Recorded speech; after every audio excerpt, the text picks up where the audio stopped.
ఇది ఒక రాళ్ళ చెట్టు చూడండి. ఎండాకాలం రాబోతున్న ముందుగానే గ్రహించి ఆ రకంగా పాత ఆకులు మొత్తం రాల్చుకొని మళ్ళీ కొత్త ఆకులతోటి రెడీ అయిందంటే అడ్జస్ట్మెంట్.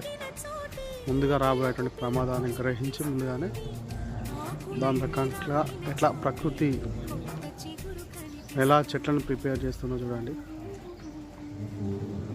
ఎండాకాలంలో వాటర్ ఉండవు కాబట్టి ఆల్రెడీ ఆకులు రాలిపోతే కొత్త ఆకుల్లో నీరు ఎక్కువగా స్టోర్ చేసుకోవడానికి, తద్వారా అది సస్టైన్ కావడానికి, హాట్ వెదర్ సమ్మర్ సీజన్లో నీరు దొరకని సిచ్యువేషన్ నుండి ఓవర్కమ్ చేయడానికి ప్రకృతి ప్రసాదించినటువంటి అంటే ఆ మెకానిజం. అన్ని చెట్లు ఇంతే, అన్ని మొక్కలు చెట్లు అన్నీ కూడా ఇట్లా ఉంటాయి.